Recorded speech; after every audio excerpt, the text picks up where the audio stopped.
নয়নতারা গাছ এগুলো tree shape দিলে খুব ভালো লাগে দেখতে, তাই ট্রি শেপ দেওয়ার জন্য আমি কয়েকটা গাছ নিয়েছি। তো এই গাছটা যেমন এই যে ছোট্ট এখন আছে, নিচের থেকে পাতা কেটে কেটে এটুকু করেছি।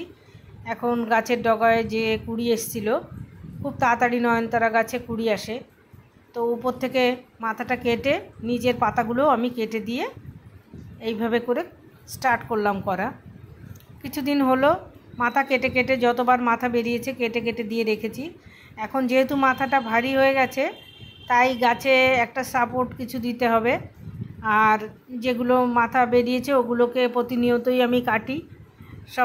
প্রত্যেক সপ্তাহে 4-5 দিন অন্তরই কেটে দিতে হয়, না হলে ফুল ফোটা শুরু করে দেবে। তো এইভাবে প্রত্যেকটা আগা কেটে দিয়ে দিয়ে গাছটাকে সুন্দর শেপ তৈরি করছি। আর লম্বা নিচের দিক থেকে পাতা কেটে দিয়ে শুরু থেকে লম্বা করলে তাহলে গাছটা সুন্দর লম্বা হয়ে উপরে সুন্দর সিস্টেম হবে। তো এই যে এটাও একটা গাছ, এই যে নিচে ডাল বেরিয়েছিল ওগুলোকে কেটে দিলাম।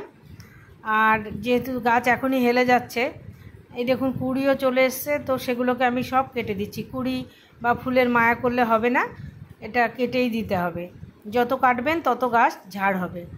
আর নয়নতারা গাছে খুব বেশি খাবার দেবার দরকার নেই। বেশি খাবার দিলে আবার গাছের গ্রোথ, পাতা খুব বড় বড় হয়ে যাবে, গাছে খুব মোটা হয়ে যাবে, ডগা কম বেরোবে। তাই খাবার কম দেওয়াই ভালো। আমি গোবর সার মাটি মিশিয়ে লাগিয়েছি। আর মাঝে যখন অন্যান্য গাছে সবজি ভেজানো জল দিই, তখন এটারও একটু দিয়ে দিই। তাছাড়া তেমন কোনো খাবার এতে দিতে লাগে না। তো এটারও এই যত মাথাগুলো ভালো করে ভেতর থেকে দেখে দেখে সব মাথাগুলো কেটে দিতে হবে। এইভাবে সব মাথা কেটে দিয়ে তারপর এটাকে একটা লাঠি দিয়ে সুন্দর করে সাপোর্ট বেঁধে দিচ্ছি, না হলে গাছের মাথা এতটাই ভারী হয় যে এটা পড়ে যাওয়ার সম্ভাবনা থাকে। তো সেইভাবে শক্ত কিছু দিয়ে বেঁধে দিচ্ছি। এখনও অনেকটাই আমি কাটতে থাকবো গাছ, যত সময় পর্যন্ত ওপরটা সুন্দর ঝাড় না হচ্ছে তত সময় পর্যন্ত এইভাবে আমি কাটতেই থাকবো। তো আমি 3-4টে গাছ এরকম করেছি। দেখতে সত্যি এত সুন্দর লাগে। নর্মাল যেভাবে করলে নয়নতারা, তার থেকে অনেক সুন্দর লাগে। আর প্রচুর ফুল একসঙ্গে ফোটে, এটা একটা বড় পাওনা। যখন ডগাগুলো কাটা আমি ছেড়ে দেব, একসঙ্গেই ছাড়বো, তাহলে কি সব ডগা একসঙ্গে বেরিয়ে সুন্দর ফুল হবে। তো একটু টাইম লাগে, প্রায় 2-2.5 মাস লেগে যায় এই গাছকে সুন্দরভাবে তৈরি করে ফুল ফোটানোর জন্য। তাই ধৈর্য হারালে হবে না, ধৈর্য ধরে গাছের মাথা কেটে যেতে হবে।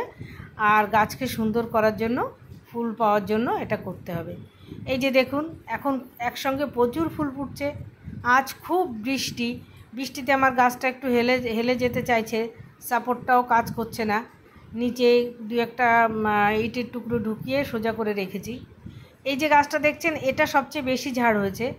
তো এটা একটাই গাছ, কিন্তু খুব বেশি লম্বা হয়নি গাছটা, ছোটোর মধ্যে আছে গাছটা। গাছটা নিচের থেকেই ঝাড়, তো প্রচুর ফুল ফোটে। এই দেখুন নিচের থেকেই ঝাড় হয়েছে, ডালপালা বেরিয়েছে, আর খুব সুন্দর লাগে দেখতে। এই কটা গাছ করেছি, আর একটা সাদা গাছও করেছি। তো এই যে নয়নতারা গাছ এভাবে করলে সত্যি মনটা ভরে যায় দেখে। এই যে সাদা গাছটা অনেক পরে আমি এটাকে স্টার্ট করেছি, যার জন্য এটা অত ঝাড় হয়নি, তবু এখন ফুল হচ্ছে।